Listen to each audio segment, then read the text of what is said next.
Hello and welcome to the channel online Adhikari. मेरा नाम है सौरभ यादव और आज आपको मार्च महीने का करंट अफेयर, मार्च 2022 का करंट अफेयर दिया जा रहा है। यह सामने आज जो किताब आपको दिख रही है, दृष्टि आईएएस का मंथली करंट अफेयर्स की किताब है। और इस किताब की बेहतर चीज़ ये है कि इस किताब में 2-3 पेपर, जो भी एग्ज़ाम आपके होने वाले होते हैं उससे रिलेटेड 2-3 पेपर होते हैं उसमें, उसको आप लेकर उसको सही तरीके से अपनी प्रैक्टिस कर सकते हैं। उसके अलावा जैसे अब बिहार का होने वाला है तो बिहार से रिलेटेड पेपर होगा, उसके अलावा यूपी ट्रिपल सी होने वाला होगा तो उससे रिलेटेड पेपर होगा। ठीक है, उसमें मैथ के भी पेपर होंगे, कुछ इंग्लिश के भी पेपर होंगे, यूपी पीसीएस होगा तो वहाँ से रिलेटेड, यूपी पीसीएस से रिलेटेड 2-3 पेपर उसमें होते हैं। ठीक है, तो चलिए देखते हैं। उसके अलावा आपको बता दें, सौरभ ऑफिशियल टेलीग्राम चैनल की लिंक डिस्क्रिप्शन में दी गई, उसको ज्वाइन करिए। वहाँ पर रेगुलर क्विज होते हैं, एग्जाम के पहले करंट अफेयर के बहुत महत्वपूर्ण क्विज होंगे। जो लोग समीक्षा अधिकारी के समय उसमें जुड़े हुए थे उन लोगों को पता होगा कि क्विज होते हैं।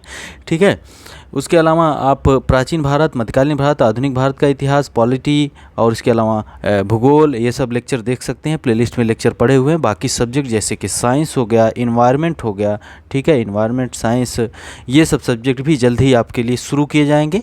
ओके, उसके अलावा एक सीरीज़ शुरू की जाएगी इस चैनल पर, जो 3 मिनट या 5 मिनट की सीरीज होगी, जो बहुत ही महत्वपूर्ण चीज़ें, जो जैसे कि आप हिस्ट्री की हो गई, पॉलिटिक हो गई, तो ट्रिक के द्वारा, ट्रिकी सीरीज़ जो होगी उसका नाम ही रहेगा ट्रिकी सीरीज, वो शुरू की जाएगी और रेगुलर वो चलेगी मॉर्निंग में। ठीक है, उसके साथ साथ करंट चलता रहेगा। तो देखते हैं विंग्स इंडिया 2022। सबसे अच्छी चीज़ यहाँ पर जानना क्या है कि विंग्स इंडिया, विंग्स किससे रिलेटेड, आप नाम से नहीं लग रहा है, विंग्स लगे, पंख लगे। ठीक है, पंख मतलब कि विंग्स इंडिया 2022 का आयोजन नागरिक उड्डयन मंत्रालय की बात हो रही, एयरपोर्ट वगैरह मतलब कि प्लेन वगैरह से रिलेटेड है। उड्डयन मंत्रालय और फिक्की द्वारा, याद रखिएगा, नागरिक उड्डयन मंत्रालय और फिक्की द्वारा बेगमपेट हवाई अड्डे हैदराबाद में इसका आयोजन किया गया। इसका थीम था India at the rate 75 new horizon for aviation industry. ठीक है, India at the rate 75 new horizon for aviation industry कहाँ पर, हैदराबाद में आयोजित हुआ, नागरिक उड्डयन मंत्रालय और फिक्की के द्वारा। ठीक है, बेगमपेट हवाई अड्डा था। झरोखा दर्शन, दूसरा करंट अफेयर, झरोखा दर्शन जो है संस्कृति मंत्रालय और वस्त्र मंत्रालय द्वारा आयोजित कार्यक्रम है। संस्कृति मंत्रालय और वस्त्र मंत्रालय, कल्चरल मिनिस्ट्री एंड टेक्सटाइल मंत्रालय, मिनिस्ट्री के द्वारा कल्चरल और टेक्सटाइल, याद रखिएगा मंत्रालय। झरोखा भारतीय हस्तशिल्प, हथकरघा, कला और संस्कृति का संग्रह। क्या है झरोखा दर्शन? क्या है झरोखा? भारतीय हस्तशिल्प, हैंडीक्राफ्ट, हथकरघा, कला और संस्कृति का संग्रह है। ठीक है, और इस झरोखा कार्यक्रम में देश भर के हस्तशिल्प और हथकरघा उत्पादों को प्रदर्शित किया गया। इसके तहत पहला कार्यक्रम भोपाल में 8 मार्च को रानी कमलापति रेलवे स्टेशन पर आयोजित किया गया। कहाँ पर? रानी कमलापति रेलवे स्टेशन पर पहला आयोजित किया गया 8 मार्च को। 8 मार्च को होता है अंतर्राष्ट्रीय महिला दिवस, जो नारीत्व और कला, शिल्प एवं सांस्कृतिक क्षेत्र में महिलाओं के योगदान के उत्सव को समर्थित था। ठीक है, उसके अलावा आगे जो महत्वपूर्ण है यहाँ पर देखिए, कन्या शिक्षा प्रवेश उत्सव।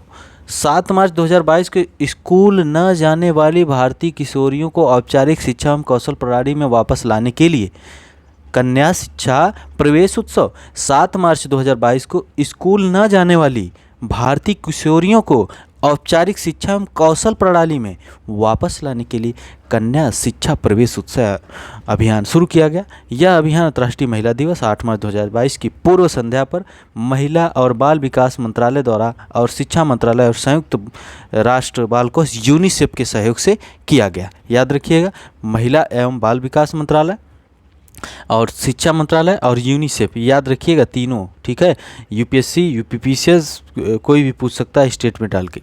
इस लॉन्च इवेंट में केंद्रीय महिला एवं बाल विकास मंत्री, ठीक है, हाँ, तो याद रखिएगा कन्या शिक्षा प्रवेश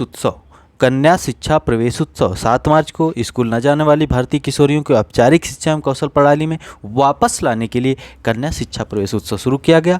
ministry of women and child development और शिक्षा मंत्रालय और यूनिसेफ इसके द्वारा शुरू किया गया। इसके द्वारा तीनों लोगों के सहयोग से यह शुरू हुआ है। ठीक है, चलिए आगे देखते हैं, आगे क्या है। हाँ, आगे है डोनेट अ पेंशन पहल। डोनेट करने की बात है, पेंशन। 7 मार्च 2022 को केंद्रीय श्रम एवं रोजगार मंत्री भूपेंद्र यादव ने अपने आवास से प्रधानमंत्री श्रम योगी मानधन योजना के तहत डोनेट अ पेंशन अभियान की शुरुआत की।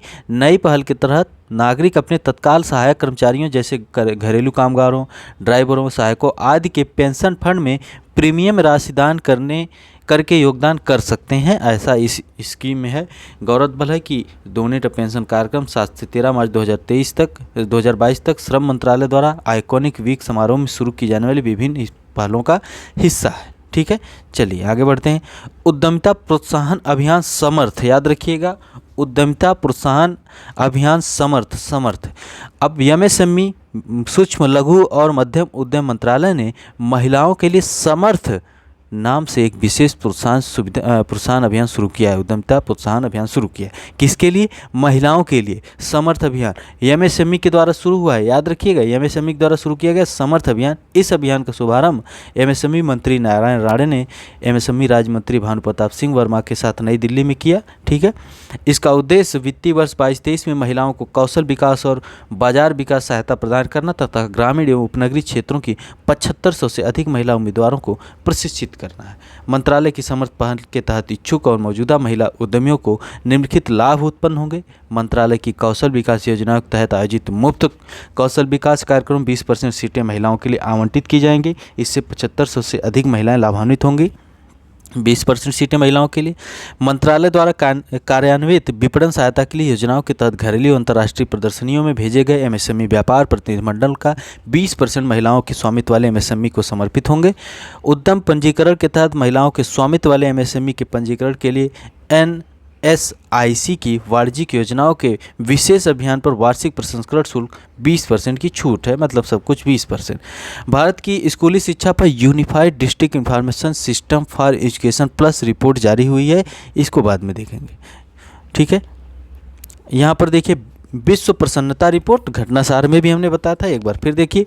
सबसे पहली चीज़ इस रिपोर्ट में जानना क्या है कि यह रिपोर्ट जारी कौन करता है? संयुक्त राष्ट्र महासभा के नेतृत्व में संयुक्त राष्ट्र निर्वहनी विकास समाधान नेटवर्क यानी United Nations sustainable development solution network UNSDSN द्वारा 10वीं विश्व प्रसन्नता रिपोर्ट 2021 जारी की गई। 2021 की रिपोर्ट है, मार्च 2022 में जारी हुई है, 10वें नंबर की है। 146 देशों को इसमें रखा गया, भारत 136वें स्थान पर है। 146 में है भारत। ठीक है, रिपोर्ट के अनुसार फिनलैंड लगातार 5वें वर्ष सबसे खुशहाल देश बन गया है। सबसे खुशहाल है फिनलैंड। फिनलैंड की राजधानी क्या है? कमेंट करिएगा। सूची में शीर्ष 5 देश यूरोप से हैं। यूरोप वाले बहुत ज़्यादा खुशहाल हैं यूरोप से। ठीक है, और इस रिपोर्ट के अनुसार डेनमार्क दूसरे वगैरह वगैरह। भारत पिछले वर्ष 139वें नंबर पर था, इस बार 136वें पर है। इसका मतलब कि हम लोग थोड़ा अब हंसने लगे, हंसे नहीं, हम मुस्कुराने लगे हैं, ऐसा रिपोर्ट के अनुसार है। ठीक है, तो 139 से अब हम लोग 136वें पे आ गए हैं। अफगानिस्तान 146 यानी 146 स्थान पर है। तो हमने रिपोर्ट में क्या देखा है? हमने देखा है कि UNSDSN के द्वारा यह रिपोर्ट जारी की जाती है। 146 देशों को रखा गया। भारत को 2021 की रिपोर्ट में 136वां स्थान दिया गया है। पिछले वर्ष भारत को 139 प्लेस पर रखा गया था। फिनलैंड लगातार 5 वर्षों से टॉप पर बना हुआ है और 5 देश जो टॉप पर हैं वो यूरोप के ही हैं और अफगानिस्तान सबसे आखिरी नंबर यानी 146 पर अफगानिस्तान है। ओके, चलिए आगे बढ़ते हैं। हाँ, FATF की ग्रे लिस्ट में शामिल है पाकिस्तान। FATF कब बना था इसको कमेंट करिएगा। क्या इसका कहीं हेडक्वार्टर भी है तो इसको भी आप लोग कमेंट करिएगा। हाल ही में फाइनेंशियल एक्शन टास्क फोर्स ने पाकिस्तान को ग्रे लिस्ट में बनाए रखा और देश में मनी लॉन्ड्रिंग की जांच एवं मुकदमों पर काम करने को कहा। FATF ने UAE को भी ग्रे वॉच लिस्ट में शामिल किया है। विदित हो कि मनी लॉन्ड्रिंग और टेरर फाइनेंसिंग को रोकने में विफल रहने के कारण पाकिस्तान को जून 2018 में FATF की ग्रे लिस्ट में रखा गया है। FATF ग्रे लिस्ट वह सूची है जिसमें बढ़ी हुई निगरानी के तहत क्षेत्राधिकार रखे जाते हैं। गौरतलब है कि FATF ग्रे लिस्ट के तहत क्षेत्राधिकार FATF के साथ सक्रिय रूप से काम करते हैं ताकि मनी लॉन्ड्रिंग और आतंकवाद के वित्त पोषण के खिलाफ लड़ने के लिए उनके शासन में रणनीतिक कमियों को दूर किया जा सके। ओके, तो ये है और आप कमेंट करिए जो पूछा गया है आपसे। यहाँ पर देखिए भारत, भूटान, बांग्लादेश, भूटान, भारत, नेपाल, 4 देश।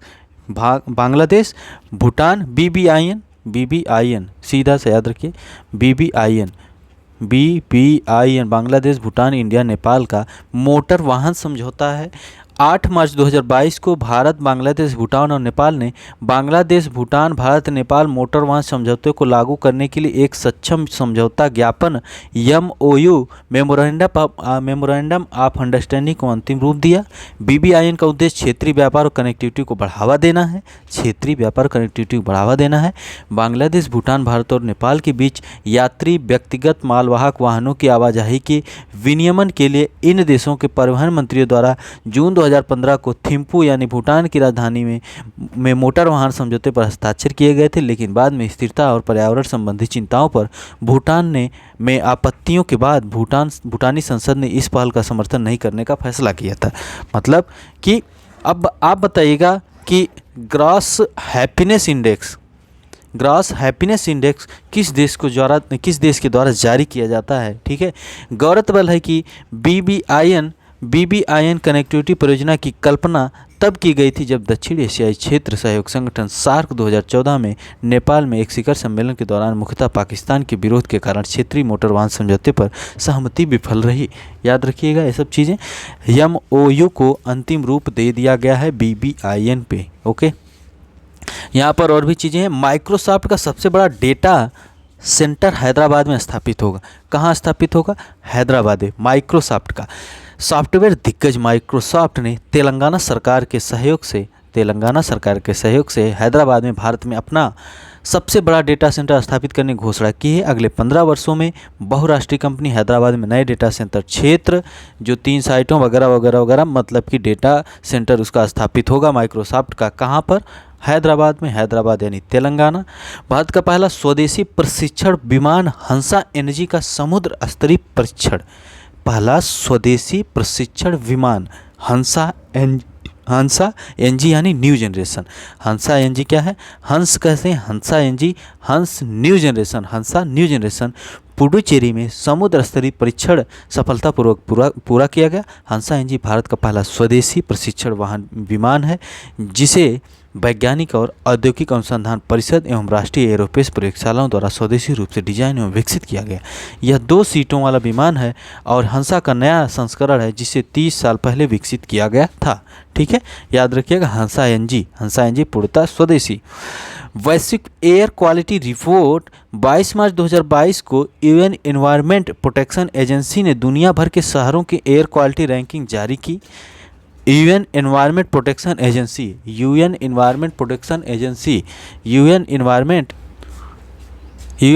प्रोटेक्शन एजेंसी ने दुनिया भर के शहरों की एयर क्वालिटी रैंकिंग जारी की है। इस रिपोर्ट में दिल्ली को दुनिया की कैपिटल सिटी के रूप में सबसे ज़्यादा प्रदूषित शहर बताया गया है।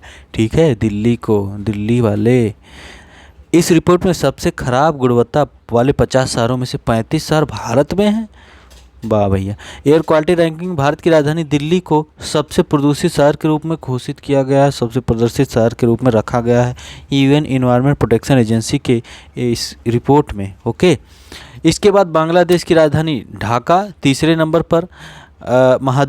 अफ्रीका महाद्वीप के चाड देश की राजधानी अनजामेजा है। चाड की राजधानी अनजामेजा है। ठीक है, हाँ। एन चंद्रशेखरन महत्वपूर्ण है। एन चंद्रशेखरन को एयर इंडिया का चेयरमैन नियुक्त किया गया है। यहाँ पर माधुरी पुरी बुच का नाम लिखा गया। माधुरी पुरी बुच ये जो है कि माधुरी पुरी बुच को securities and exchange board of India SEBI तो बताइएगा, कमेंट करिएगा सेबी एक्ट कब आया था? Security and exchange board of India, यही ना, के चेयरपर्सन के तौर पर नियुक्त किया गया है। वे अजय त्यागी का स्थान लेंगे। यह पहली बार है जब एक महिला और निजी क्षेत्र के व्यक्ति की मार्केट रेगुलेटर के शीर्ष पद पर नियुक्ति की गई है। निजी क्षेत्र के व्यक्ति की मार्केट रेगुलेटर के शीर्ष पद पर नियुक्ति की गई है। निजी यानी प्राइवेट सेक्टर की नियुक्ति की गई है। इसके पहले क्या होते थे? अधिकारी साहब लोग हुआ करते थे। यह नियुक्ति सेबी के अध्यक्ष व सदस्यों काम पर नज़र रखने की नियमित प्रथार से भी अलग है, जो आमतौर पर सार्वजनिक क्षेत्र नौकरशाही से आने वाले पुरुष होते थे। उनकी नियुक्ति शुरुआत में 3 साल के लिए होगी। वे अभी तक सेबी की होल टाइम मेंबर थीं। ठीक है, अब आगे यहाँ पर शेन वार्न जी के बारे में दिया गया है और बहुत अच्छी बॉलिंग करते थे ये, और ये इनकी डेथ हो गई है शेन वार्न जी की, और ये ऑस्ट्रेलिया के बॉलर थे, याद रखिएगा इनके बारे में। और यहाँ पर एक और चीज़ है, इंद्रायणी मेडिसिटी परियोजना। इंद्रायणी मेडिसिटी परियोजना क्या है? हाल ही महाराष्ट्र सरकार ने एक छत के नीचे सभी प्रकार के विशेष उपचार प्रदान करने के लिए पुणे में देश का पहला चिकित्सा शहर इंद्रायणी मेडिसिटी स्थापित करने की घोषणा की है। कौन सी सरकार? महाराष्ट्र सरकार। कहाँ की सरकार? महाराष्ट्र सरकार ने पुणे में एक छत के नीचे सभी प्रकार के विशेष उपचार प्रदान करने के लिए पुणे में देश का पहला चिकित्सा शहर इंद्रायणी मेडिसिटी स्थापित करने की घोषणा की है। याद रखिएगा। चलिए आगे बढ़ते हैं। यहाँ पर 14वां भारत जापान वार्षिक सम्मेलन हुआ। जापान के प्रधानमंत्री फूमियो किशिदा आए थे और भारत के प्रधानमंत्री मोदी जी 14वें भारत जापान शिखर सम्मेलन में शामिल हुए। 19 मार्च से 22 मार्च के बीच हुआ था। कभी कभी क्वेश्चन पूछ दिया जाता है कि मार्च महीने में विदेशी यात्री कौन आया था। भारत और ऑस्ट्रेलिया का भी वर्चुअल शिखर सम्मेलन हुआ। वर्चुअल शिखर सम्मेलन मार्च में हुआ। ये भारत आए थे, जापान के हैं। फूमियो किशिदा भारत आए थे। कुछ समझौता हुआ है थोड़ा बहुत। और उसके अलावा यह पहली बार भारत और जापान के बीच अपनी विशेष सामरिक और वैश्विक वगैरह वगैरह ये जो है कि भारत में पहली बार आए हैं जब से इन्होंने पद संभाला है। तो पहली बार फूमियो किशिदा आए हैं। यहाँ पर अगला करंट अफेयर है कि प्लास्टिक पुनर्चक्रण और अपशिष्ट प्रबंधन पर अंतर्राष्ट्रीय शिखर सम्मेलन। प्लास्टिक पुनर्चक्रण और अपशिष्ट प्रबंधन पर अंतर्राष्ट्रीय शिखर सम्मेलन हुआ है। 4 से 5 मार्च 2022 को यह हुआ है, ठीक है, आयोजित किया गया, जिसका उद्घाटन केंद्रीय सूक्ष्म लघु और मध्यम उद्यम राज्य मंत्री भानु प्रताप सिंह वर्मा जी ने किया। एमएसएमई के इस शिखर सम्मेलन का आयोजन नई दिल्ली में एमएसएमई मंत्रालय द्वारा अखिल भारतीय प्लास्टिक निर्माता संघ के सहयोग से किया गया। नई दिल्ली में हुआ, तो न्यू दिल्ली में हुआ, याद रखिएगा। एमएसएमई के क्या हैं? राज्य मंत्री भानु प्रताप सिंह ने किया। इस शिखर सम्मेलन का आदर्श वाक्य था, know your waste and how recycling is the right thing to do which is to be done in a right way. Okay. उसके अलावा सबसे महत्वपूर्ण चीज़ क्या है, यहाँ पर देखिए, इस सम्मेलन के दौरान भारत में प्लास्टिक कचरे से निपटने के लिए केंद्रीय सूक्ष्म लघु और मध्यम उद्यम राज्य मंत्री भानु प्रताप सिंह वर्मा द्वारा संभव और स्वावलंबन पहल शुरू की गई है। संभव और स्वावलंबन पहल किस मंत्रालय के द्वारा, एमएसएमई के द्वारा किस लिए शुरू की गई है? प्लास्टिक प्रबंधन वगैरह के लिए शुरू की गई है। याद रखिएगा, इन पहलों का उद्देश्य विशेष रूप से भारत के आकांक्षी जिलों के युवा उद्यमियों को प्रोत्साहित करना है। तो याद रखिएगा ये चीज़ें, संभव और स्वावलंबन पहल किससे संबंधित है? अभ्यास स्लाइनेक्स की बात करें, स्लाइनेक्स श्रीलंका इंडिया के बीच में द्विपक्षीय अभ्यास होता है, विशाखापत्तनम में आयोजित किया गया है। नवा संस्करण था। स्लाइनेक्स श्रीलंका इंडिया के बीच में अभ्यास होता है, एक्सरसाइज होती है। नवा संस्करण था, विशाखापत्तनम में आयोजित किया गया, ठीक है। उसके अलावा धर्म गार्जियन भारत और जापान के बीच होती है। भारत और जापान के बीच धर्म गार्जियन होती है, ये कर्नाटक में हुई है, ठीक है। इसका जो धर्म गार्जियन भारत और जापान के बीच वार्षिक सैन्य अभ्यास है जो वर्ष 2018 से आयोजित किया जा रहा है। ऑपरेशन गंगा अभियान आपको पता ही है। ऑपरेशन गंगा, यूक्रेन में फंसे थे भारत के लोग, तो वहाँ से लेके आया गया लोगों को। उसके अलावा ऑपरेशन देवी शक्ति कहाँ पे, तालिबान मतलब अफगानिस्तान के लिए लॉन्च किया गया था, ऑपरेशन देवी शक्ति। तो याद रखिए, धर्म गार्जियन भारत और जापान, अभ्यास स्लाइनेक्स भारत और श्रीलंका। कुछ पुस्तकें, on board my years in BCCI, on board my years in BCCI. हाल ही में बीसीसीआई और अंतर्राष्ट्रीय क्रिकेट परिषद के पूर्व अध्यक्ष शरद पवार ने on board my years in BCCI नामक पुस्तक का विमोचन किया। याद रखिएगा, ठीक है। यह पुस्तक एक प्रशासक के रूप में रत्नाकर शेट्टी के अनुभवों का आत्मकथात्मक लेख है। On board my years in BCCI, Sharad Pawar ने इस पुस्तक का विमोचन किया, ठीक है। गौरतलब है कि पेशे से रसायन शास्त्र के प्रोफेसर श्री शेट्टी ने विभिन्न पदों पर मुंबई क्रिकेट संघ की सेवा करने के बाद बीसीसीआई के पहले मुख्य प्रशासक अधिकारी बने, ठीक है। याद रखिएगा। बात करते हैं बोधगया में कुछ अलग हो रहा है भैया। बोधगया हाल ही में यह घोषणा की गई कि बिहार के बोधगया में निर्मित की जा रही शयन मुद्रा में भगवान बुद्ध की सबसे बड़ी मूर्ति फरवरी 2023 से भक्तों के दर्शन के लिए खोल दी जाएगी, ठीक है। बिहार के बोधगया में निर्मित की जा रही शयन मुद्रा में भगवान बुद्ध की सबसे बड़ी मूर्ति, सो रहे हैं ऐसे लेट के, उनकी सबसे बड़ी मूर्ति।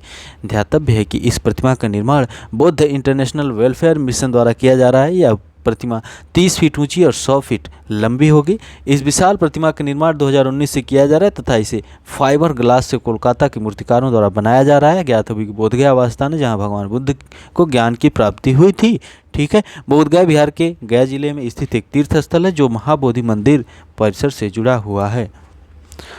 कुछ दिवस हैं तो आपका काम यहाँ पर कुछ बनेगा। विश्व वन्य जीव दिवस 3 मार्च को, 8 मार्च को अंतर्राष्ट्रीय महिला दिवस, 15 मार्च को विश्व उपभोक्ता अधिकार दिवस, ठीक है, और 16 मार्च को राष्ट्रीय टीकाकरण दिवस, 20 मार्च को विश्व गौरैया दिवस, 21 मार्च को विश्व वन्य दिवस, 22 मार्च को विश्व जल दिवस, 24 मार्च को विश्व तपेदिक या क्षय रोग दिवस यानी टीबी दिवस है।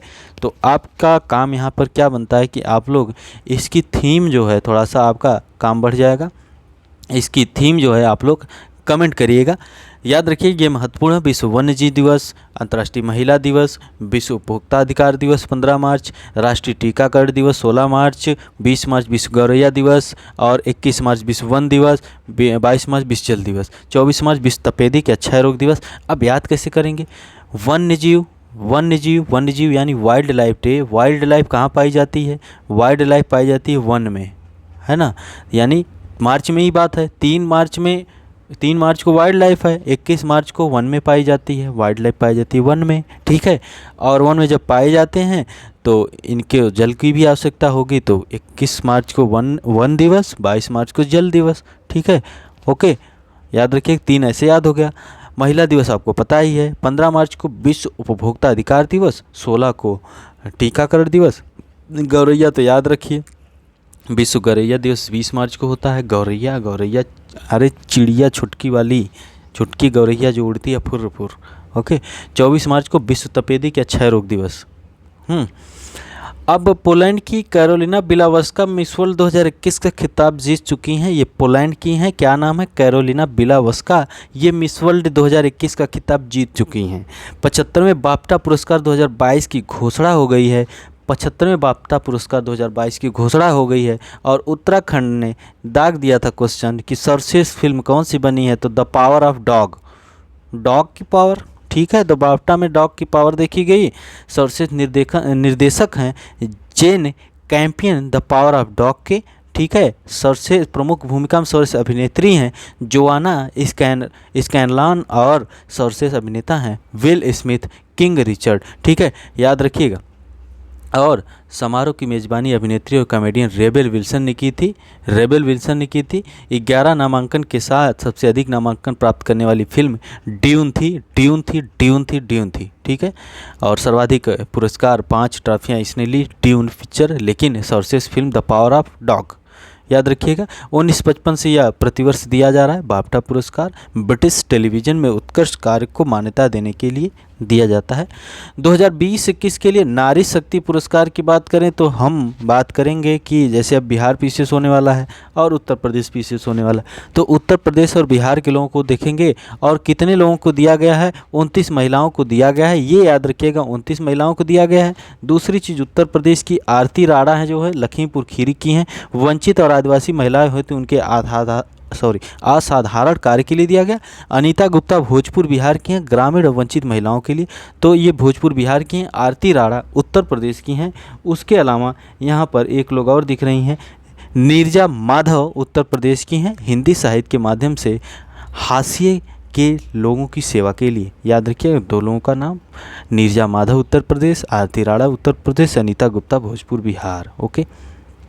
अब यहाँ पर स्वदेश दर्शन पुरस्कार पर्यटन मंत्रालय ने शुरू किया। स्वदेश दर्शन पुरस्कार टूरिज्म मिनिस्ट्री के द्वारा 3 मार्च को राज्य सरकारों के शासित प्रदेश और प्रदेश के प्रशासनों और विभिन्न कार्यान्वयन एजेंसियों द्वारा किए गए प्रयासों को स्वीकार करने के लिए पर्यटन मंत्रालय ने विभिन्न श्रेणियों में स्वदेश दर्शन पुरस्कारों का शुभारंभ किया।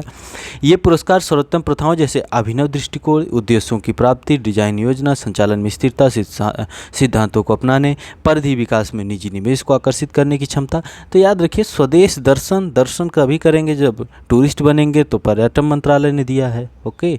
और इसके अलावा 2014-15 में शुरू की गई स्वदेश दर्शन योजना केंद्रीय क्षेत्र की एक योजना है। इसे भारत में थीम आधारित पर्यटक सर्किट विकसित करने के उद्देश्य से लॉन्च किया गया था। स्वदेश दर्शन योजना 2014-15 में शुरू की गई। पर्यटन मंत्रालय इन योजना के तहत सर्किट के बुनियादी ढांचे के विकास के लिए राज्य सरकारों, संघ राज्य क्षेत्र प्रशासकों को केंद्रीय वित्तीय सहायता प्रदान करता है। इस योजना के तहत 15 विषयगत सर्किटों की पहचान की गई, जो सर्किट हैं तटीय सर्किट, बौद्ध circuit, eco circuit, desert circuit, Himalaya circuit, विरासत सर्किट, उत्तर पूर्व सर्किट, कृष्णा सर्किट, ग्रामीण सर्किट, रामायण सर्किट, सूफी सर्किट, आध्यात्मिक सर्किट, जनजाति सर्किट, तीर्थकर सर्किट और वन्यजीव सर्किट। इस पे क्वेश्चन पूछा जा चुका है। ठीक है, केंद्र सरकार ने इस योजना के तहत 31 भारतीय राज्यों के केंद्र शासित प्रदेशों में 5500 करोड़ से अधिक की 76 परियोजनाओं को मंजूरी दी। 500 से अधिक पर्यटन स्थलों पर पर्यटन संबंधी बुनियादी ढांचे का विकास किया गया। खेल घटनाक्रम की बात करें तो 250 विकेट लेने वाली विश्व की पहली महिला क्रिकेटर झूलन गोस्वामी बनी। ठीक है, तो महिला विश्व कप 2000 इंग्लैंड के विरुद्ध मुकाबले में अपने वनडे का करियर का 250वां विकेट इन्होंने लिया। ठीक है, विश्व कप में इंग्लैंड के खिलाफ इन्होंने 250वां विकेट ले लिया। झूलन गोस्वामी विश्व में सर्वाधिक विकेट लेने वाली खिलाड़ी बन गई। कैथरीन फिट्जपैट्रिक जो है कि 180 ही विकेट ली हैं। ये जो है कि एक दिवसीय मैचों में इन्होंने ले लिया। झूलन गोस्वामी दाएं हाथ की तेज गेंदबाज हैं और उनका 5वां महिला वनडे विश्व कप था। उन्होंने 2005 में महिला विश्व कप में पदार्पण किया। ठीक है, और झूलन गोस्वामी ने हाल ही में महिला विश्व कप में सबसे ज़्यादा विकेट लेने का रिकॉर्ड भी अपने नाम किया था। उन्होंने ऑस्ट्रेलिया की लिन फुलसटन का रिकॉर्ड तोड़ा। विराट कोहली बने 100 टेस्ट खेलने वाले 12वें भारतीय खिलाड़ी, याद रखिएगा। प्रियंका नुटक्की यानी छुटक्की बनी 23वीं महिला ग्रैंड मास्टर शतरंज में, प्रियंका नुटक्की। बीजिंग शीतकालीन ओलंपिक हुआ है। ठीक है, अभी बीजिंग यानी चाइना में हुआ है, तो 2026 वाला कहाँ होगा? ठीक है, कमेंट करिएगा। इसमें पदक तालिका में इतना जीतने के बाद नॉर्वे नंबर 1 पर था, जर्मनी दूसरे नंबर पर था, चीन तीसरे नंबर पर था। इस साल के शीतकालीन ओलंपिक खेलों में प्रतिभाग करने वाले एकमात्र भारतीय एथलीट मोहम्मद आरिफ खान बीजिंग 2022 शीतकालीन ओलंपिक के उद्घाटन समारोह में भारत के ध्वजवाहक थे। कौन थे? एथलीट मोहम्मद आरिफ खान। ठीक है, ध्वजवाहक थे। जम्मू कश्मीर के अल्पाइन स्कीयर आरिफ खान ने बीजिंग 2022 में स्लैमलम और जायंट स्लैमलम स्पर्धाओं में भाग लिया। भारत ने बीजिंग शीतकालीन ओलंपिक खेलों में एक भी पदक नहीं जीता। और शीतकालीन ओलंपिक का शुभंकर था विंग ड्वेन। यह एक पांडा है, पांडा मोटा वाला है ना, पांडा। याद रखिएगा चीज़ें। विविध में देखते हैं कि यहाँ पर कुछ जो है कि 6 एयरपोर्ट दिए गए हैं। 6 भारतीय हवाई अड्डों को एशियाई वर्ल्ड के ACI एयरपोर्ट काउंसिल इंटरनेशनल के ASQ अवार्ड 2021 में मिली जगह। ASQ अवार्ड में जगह मिली है। 6 एयरपोर्ट हैं। आकार और क्षेत्र के अनुसार सर्वश्रेष्ठ हवाई अड्डे में जगह मिली है। 6 एयरपोर्ट हैं, जैसे छत्रपति शिवाजी महाराज अंतर्राष्ट्रीय हवाई अड्डा मुंबई, इंदिरा गांधी अंतर्राष्ट्रीय हवाई अड्डा नई दिल्ली, राजीव गांधी अंतर्राष्ट्रीय हवाई अड्डा हैदराबाद, कोचीन अंतर्राष्ट्रीय हवाई अड्डा कोचीन, सरदार वल्लभ भाई पटेल हवाई अड्डा अहमदाबाद और चंडीगढ़। ठीक है, गुजरात के जामनगर में WHO global centre for traditional medicine की स्थापना को मंजूरी। गुजरात के जामनगर में WHO global centre for traditional medicine की स्थापना को मंजूरी। ट्रेडिशनल परंपरागत जो मेडिसिन, गुजरात के जामनगर में WHO global centre for traditional medicine की स्थापना को मंजूरी। हाल ही में प्रधानमंत्री नरेंद्र मोदी की अध्यक्षता में केंद्रीय मंत्रिमंडल ने गुजरात के जामनगर में विश्व स्वास्थ्य संगठन global centre for traditional medicine की स्थापना को मंजूरी दे दी है। तो ये यहाँ पर हुआ। यहाँ पर और हमने प्रियंका नुटक्की के बारे में बताया। शीतकालीन ओलंपिक 2022 चीन में हुआ, 2026 में कहाँ होगा। भारत के ध्वजवाहक थे आरिफ खान। ओके, विराट कोहली 100 टेस्ट खेल चुके हैं। झूलन गोस्वामी जो है 250 विकेट लेने वाली विश्व की पहली महिला क्रिकेटर बन गई। और स्वदेश दर्शन स्कीम पर्यटन मंत्रालय के द्वारा शुरू की गई। नीरजा माधव उत्तर प्रदेश की हैं। आरती राणा भी लखीमपुर उत्तर प्रदेश की हैं। अनीता गुप्ता भोजपुर बिहार की हैं। नारी शक्ति पुरस्कार में 29 महिलाओं को पुरस्कार दिया गया। बाफ्टा पुरस्कार में सर्वश्रेष्ठ film the power of dog, सर्वश्रेष्ठ निर्देशक जैन कैंपियन और प्रमुख भूमिका में सर्वश्रेष्ठ अभिनेत्री जोआना स्कैनलॉन और विल स्मिथ सर्वश्रेष्ठ अभिनेता। ड्यून पिक्चर जो सर्वाधिक पुरस्कार जीती है। पोलैंड की कैरोलिना बिलावस्का मिस वर्ल्ड 2021 का खिताब जीती हैं। कुछ यहाँ पर दिवस हैं, जैसे 3 मार्च को विश्व वन्यजीव दिवस, 8 मार्च को अंतर्राष्ट्रीय महिला दिवस, 15 मार्च को विश्व उपभोक्ता अधिकार दिवस, 16 मार्च को राष्ट्रीय टीकाकरण दिवस, 20 मार्च को विश्व गौरैया दिवस, 21 मार्च को विश्व वन दिवस, 22 मार्च को विश्व जल दिवस और 24 मार्च को विश्व तपेदिक या क्षय रोग दिवस। ओके, भगवान बुद्ध की सबसे बड़ी मूर्ति सैन मुद्रा में बन रही है बोधगया बिहार में। ऑपरेशन गंगा अभियान आपको पता होगा। On board my years in BCCI, Sharad Pawar BCCI के और अंतर्राष्ट्रीय क्रिकेट परिषद के पूर्व अध्यक्ष ने इसका विमोचन किया। यह पुस्तक एक प्रशासक के रूप में रत्नाकर शेट्टी के अनुभव का आत्म कथात्मक लेख है। धर्म गार्जियन भारत और जापान के बीच 2018 से प्रतिवर्ष आयोजित की जा रही है। स्लाइनेक्स 9वें नंबर की श्रीलंका और इंडिया के बीच विशाखापत्तनम में आयोजित किया गया। प्लास्टिक पुनर्चक्र और अपशिष्ट प्रबंधन पर अंतर्राष्ट्रीय शिखर सम्मेलन नई दिल्ली में हुआ। एमएसएमई मंत्रालय के द्वारा शुरू किया संभव और स्वावलंबन पहल को भी शुरू किया गया। 14वां भारत जापान वार्षिक शिखर सम्मेलन 14वें नंबर का था। वहाँ प्रधानमंत्री फुमियो किशिदा भारत की यात्रा पर थे, उनको लड्डू भी खिलाया गया। इंद्रायणी मेडिसिटी योजना शुरू कर रही है महाराष्ट्र सरकार। एक छत के नीचे सभी प्रकार के विशेष उपचार प्रदान करने के लिए पुणे में पहला चिकित्सा शहर इंद्रायणी मेडिसिटी। ओके, सेनवान जी का निधन हो गया। ऑस्ट्रेलिया के पूर्व क्रिकेटर हैं। माधुरी पुरीवुच जो हैं वो सेबी की नई चेयरपर्सन बनी है। एन चंद्रशेखरन एयर इंडिया के नए चेयरमैन नियुक्त हुए हैं। ओके, फटाफट चल रहे हैं। बांग्लादेश की राजधानी ढाका तीसरे नंबर पर है, किसमें? यूनाइटेड नेशन की एनवायरमेंट प्रोटेक्शन एजेंसी में दुनिया भर के शहरों की एयर क्वालिटी में रैंकिंग दी गई। दिल्ली जो है सबसे प्रदूषित है और 50 शहरों में विश्व के 50 में भारत के 35 शहर हैं। माइक्रोसॉफ्ट सबसे बड़ा डाटा सेंटर हैदराबाद में स्थापित करने जा रहा है। भारत का पहला स्वदेशी प्रशिक्षण विमान हंसा एनजी का समुद्र तट स्तरीय परीक्षण। ओके, और यहाँ पर और भी चीज़ें हैं, जैसे बांग्लादेश, भूटान, भारत, नेपाल यानी BBIN मोटर वाहन समझौता जो है उसका MOU पर को अंतिम रूप दे दिया गया। FATF की ग्रे लिस्ट में बना पड़ा है पाकिस्तान। वर्ल्ड हैप्पीनेस रिपोर्ट में 146 देशों में भारत को 136वां स्थान दिया गया। UNSDSN के द्वारा जारी की जाती है। फिनलैंड लगातार 5वें वर्ष जो है शीर्ष पर बना हुआ है। अफगानिस्तान एकदम आखिरी स्थान पर है। ओके, ठीक है। उद्यमिता प्रोत्साहन अभियान समर्थ MSME के द्वारा महिलाओं के लिए समर्थ नाम से एक विशेष उद्यमिता प्रोत्साहन अभियान शुरू किया गया है। डोनेट अप पेंशन पहल की बात की जाए तो डोनेट अप पेंशन केंद्रीय श्रम और रोजगार मंत्री भूपेंद्र यादव ने इसको शुरू किया। डोनेट अप पेंशन की बात की गई और यहाँ पर जो है कि कन्या शिक्षा प्रवेश उत्सव, भारतीय किशोरियों को औपचारिक शिक्षा एवं कौशल प्रणाली में वापस लाने के लिए कन्या शिक्षा प्रवेश उत्सव शुरू किया गया। मंत्रालय कौन कौन से संबंधित हैं? महिला एवं बाल विकास मंत्रालय, शिक्षा मंत्रालय और यूनिसेफ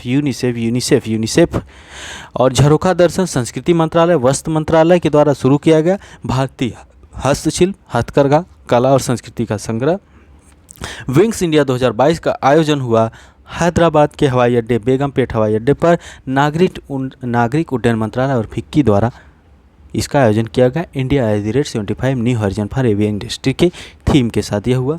ठीक है, तो ये रहे पूरे करंट अफेयर मार्च महीने के। जो महत्वपूर्ण करंट अफेयर थे वो कंप्लीट हो गए। ओके, अब और भी करंट अफेयर अब तो जैसे आपका पेपर 12 जून को है, तो 12 जून उत्तर प्रदेश PCS की बात करें तो 12 जून के पहले का मतलब ये है कि 20 मई तक के करंट अफेयर आपके तैयार होने चाहिए।